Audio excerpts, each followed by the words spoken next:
우리는 하루에도 수많은 얼굴을 본다. 하지만 피카르트는 말한다. 인간의 얼굴은 침묵이 있을 때만 진짜 모습을 드러낸다.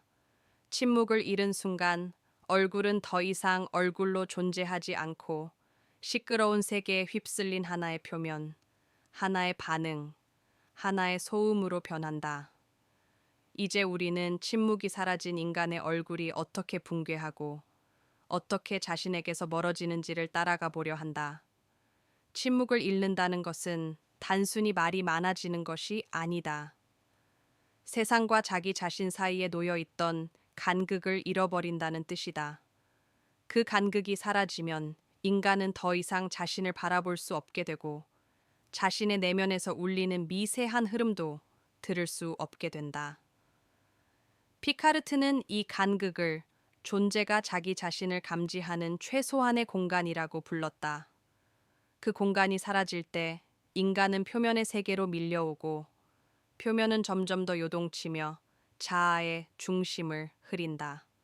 침묵이 있을 때 인간의 얼굴은 향하는 얼굴이다. 즉, 안쪽을 바라보거나 바깥의 세계를 바라보되 그 둘을 연결하는 중간의 고요한 틈을 유지하고 있는 얼굴이다.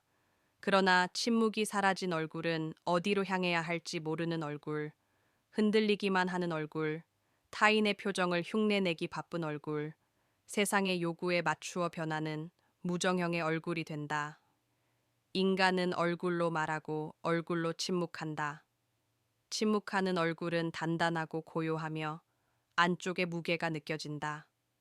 그러나 침묵 없는 얼굴은 무게를 잃는다. 가벼워지고 떠다니고 흔들리고 자기 자신이라 할 만한 중심을 잃어버린다.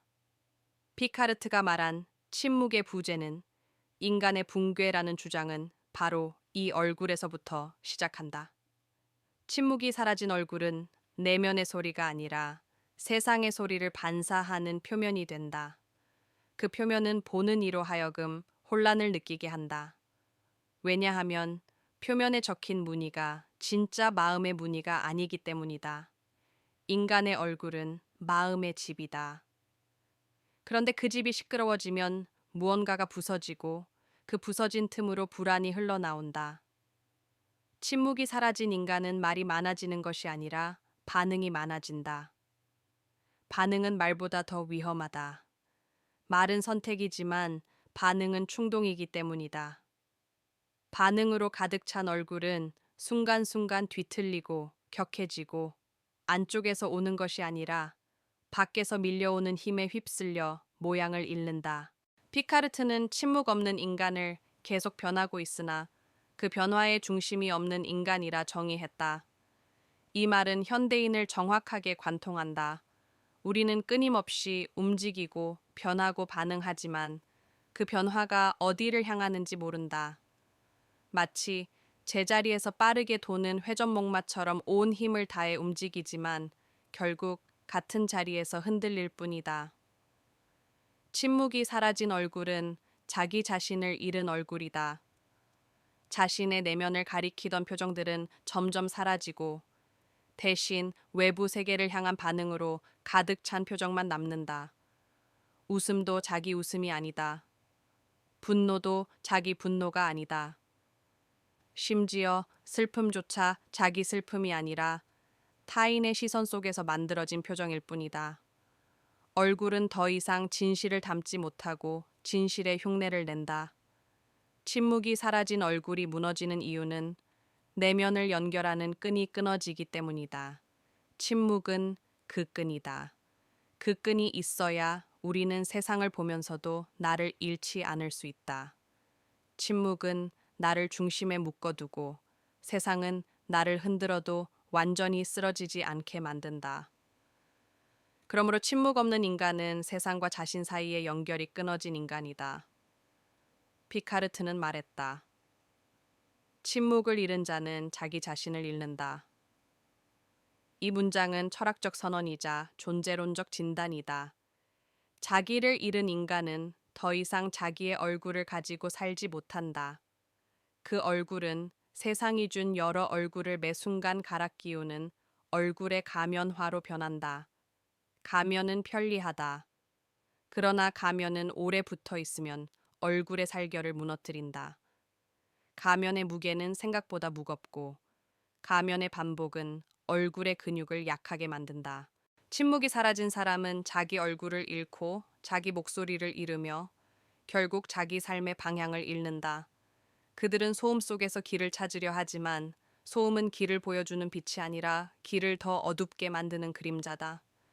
침묵이 사라진 인간은 관찰이 사라진 인간이다. 관찰이 사라지면 인간은 스스로를 볼 수 없다. 스스로를 볼 수 없는 사람은 다른 사람도 볼 수 없다. 결국 그는 자기 자신과 세계 모두를 잃는다. 그는 더 이상 세계 안에 존재하는 존재가 아니라 세계의 소리에 반응하는 존재로 전락한다. 피카르트가 말하는 붕괴는 육체의 붕괴가 아니라 존재의 붕괴다. 그 존재는 서 있을 자리를 잃고 흔들리는 땅 위에서 계속해서 중심을 잃는다. 침묵은 인간을 세우는 힘이다. 세워진 인간은 흔들릴 수는 있어도 쓰러지지는 않는다. 그러나 침묵이 사라진 인간은 흔들림이 곧 쓰러짐이 된다. 침묵이 사라진 인간은 깊이를 잃는다. 깊이가 사라진 인간은 넓이를 과하게 추구한다. 많이 알고, 많이 보고, 많이 듣고, 많이 말하지만 그 모든 많음이 자기 중심을 약하게 만든다. 깊지 않은 인간은 넓지만 얕은 호수처럼 바람이 조금만 불어도 쉽게 흔들린다. 피카르트가 말하는 침묵은 고요, 그 자체가 아니라 존재를 지탱하는 무게다. 그 무게가 있을 때 인간은 자기 얼굴을 지킬 수 있다. 자기 말도 지킬 수 있다. 자기 마음도 지킬 수 있다. 침묵은 인간이 인간의 자리에서 멀어지지 않도록 붙잡아주는 마지막 줄이다. 침묵이 사라진 인간은 타인의 시선에서 정체성을 찾는다. 시선은 늘 변하고 평가는 늘 흔들리며 기대는 늘 바뀐다.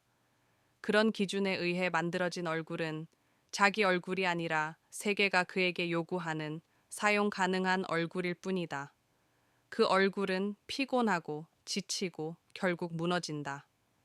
침묵이 있는 인간은 자기 얼굴을 되찾을 수 있다.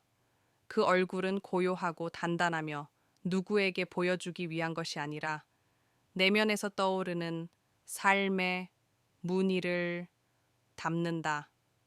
얼굴은 말보다 진실하다. 그리고 침묵은 말보다 얼굴을 밝게 만든다.